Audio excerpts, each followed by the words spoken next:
Revelation chapter 18. The fall of Babylon. After this I saw another angel coming down from heaven. He had great authority, and the earth was illuminated by his splendor. With a mighty voice he shouted, "Fallen, fallen is Babylon the Great.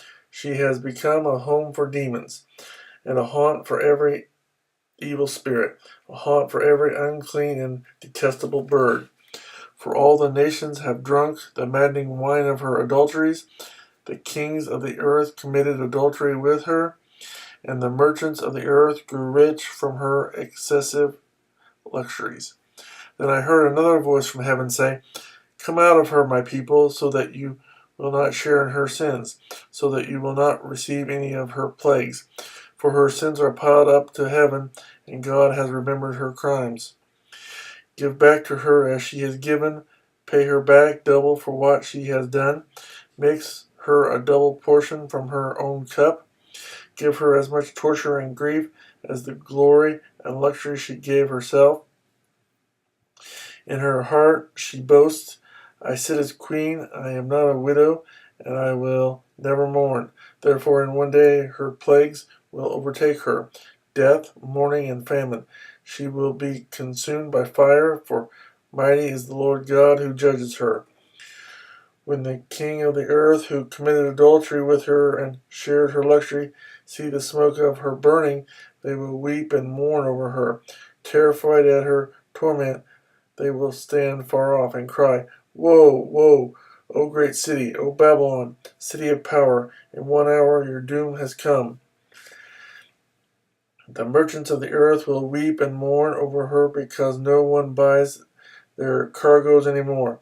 Cargoes of gold, silver, precious stones, and pearls, fine linen, purple silk, and scarlet cloth, every sort of citron wood, and articles of every kind made of ivory, costly wood, bronze, iron, and marble, cargoes of cinnamon and spice, of incense, myrrh, and frankincense, of wine and olive oil, of fine flour and wheat, cattle and sheep, horses and carriages, and bodies and souls of men.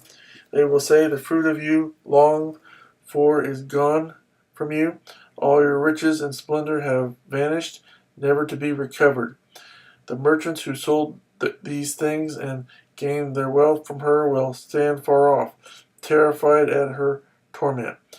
They will weep and mourn and cry out, 'Woe, woe, O great city, dressed in fine linen, purple and scarlet, and glittering with gold, precious stones, and pearls. In 1 hour such great wealth has been brought to ruin.' Every sea captain and all who travel by ship, the sailors and all who earn their living from the sea, will stand far off.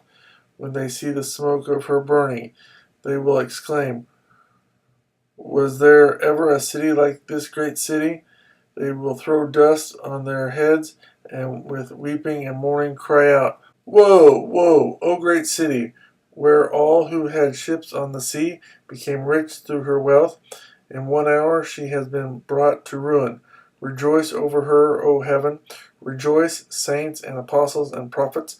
God has judged her for the way she treated you.'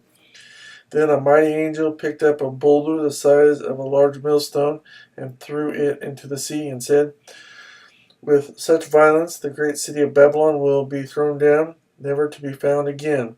The music of harpists and musicians, flute players and trumpeters will never be heard in you again. No workman of any trade will ever be found in you again. The sound of a millstone will never be heard in you again. The light of a lamp will never shine in you again. The voice of bridegroom and bride will never be heard in you again. Your merchants were the world's great men. By your magic spell all the nations were led astray.